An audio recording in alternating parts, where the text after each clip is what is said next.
আল্লাহর এক বান্দা স্ত্রী ঘরের মধ্যে মাগরিবের সন্ধ্যা ঘনিয়ে কালো মেঘ, ঘরের মধ্যে পানিগুলো ঢুকতেছে আর বাতাস সিগন্যাল চলে, ঢেউ ঢেউ চলছে। স্বামী আর স্ত্রী চিন্তা করে কি করি, ঘরে যদি বয়া থাকি পানি বেড়ে যাবে, মরে যাব। এইবার বেরিয়ে যাই, যা হবে পানির মধ্যে হাবুডুবু খায়, কোনো দিকে যেতে পারলে যাও। দরজা দিয়া নামে, বিবি ডাক দিয়া কয়, স্বামী আমার দুইটা সন্তান তুমি নাও, আমি একাই পারবো না, তুমি নিয়ে যাও। এইবার আল্লাহর বান্দা বাচ্চা দুইটা কাঁধে নিয়া পানির মধ্যে নামলো, এদিকে স্ত্রীও ভালো করে মজবুত বেঁধে নামলো। পানি বেড়ে বেড়ে বেড়ে বেড়ে যখন সিনা পর্যন্ত বাড়তে শুরু হয়ে গেল, এবার দাঁড়ানো যায় না, ঢেউ, অন্ধকার, বাতাস। আল্লাহর বান্দা বলে, আমি তাকায় এদিকে আমার বিবিটারে ঢেউয়ে কোথায় যেন নিয়ে গেল, আর খুঁজে পাইলাম না। এদিকে এখন আমার দাঁড়ায় থাকতে পারি না, পানি বাড়ে আমার পাওটা চলে যায়, পাও দাঁড় করানো যায় না। এইবার চিন্তা করে দেখলাম আমিও বাঁচবো না। এবার আমার বড় সন্তানের বললাম, বাবা তুই আমারে ছেড়ে দে, আমি তোরে আর ধরে রাখতে পারি না। ওই সন্তানটা আমার গলা জড়ায় কাঁদে আর বলে, আব্বু আমাকে ছাড়িও না, আমি সাঁতার জানি না, মরিয়া যাব।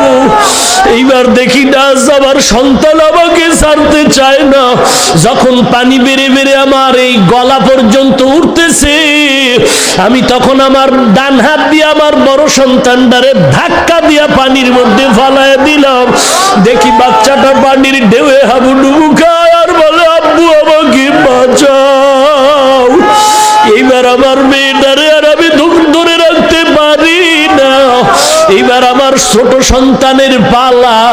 যখন দেখি আমি এখন এই ছোট সন্তান নিয়ে বিপদে পড়েছি, তখন ছোট বাচ্চাটারে বললাম, বাবা তুমি আমার ছেড়ে দাও।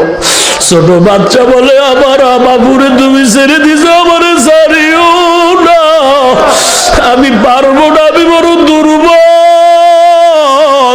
হুজুর যখন দেখি আর সরেই না, মামার বাচ্চাটা এমন ভাবে গলা আঞ্জা করে ধরেছে, এক পর্যায়ে আমি বাচ্চাটার হাতের মধ্যে জোরে দাঁত বসায় দিল, রক্ত বের হয়ে গেল। বাচ্চাটা কান্না করে হাতটা ছেড়ে দিল। এই বাচ্চাটারও ছেড়ে আমি একা একা বাঁচার চেষ্টায় দৌড়াই।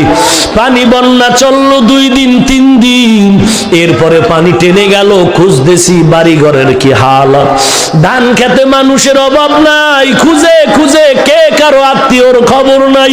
কই আমার ভাই, মা খুঁজে আমার সন্তান কই, সন্তান খুঁজে আমার বাবা নাই, আমার মাও নাই। এরে নবীর উম্মতের দল, দেখি আমরা ধান খেতে একটা বাচ্চা কাদা মাটির মধ্যে শুয়ে আছে লাশের মতো, আমরা বাচ্চাটারে উঠাই না। এরপরে ঘরে নিয়ে এই কাদা মাটি ধুইতেছি, মুছতেছি, কানের মধ্যে কাদা ফেলায় পরিষ্কার করি, নাকের ভিতরে কাদা পরিষ্কার করি, মুখের কাদা যখন সরাইতেছি, কাদাটা যখন পরিষ্কার হয়ে যাইতেছে, হঠাৎ করে দেখি বাচ্চা ওয়া ওয়া বলে চিৎকার মারা শুরু করল। এরে নবীর উম্মতির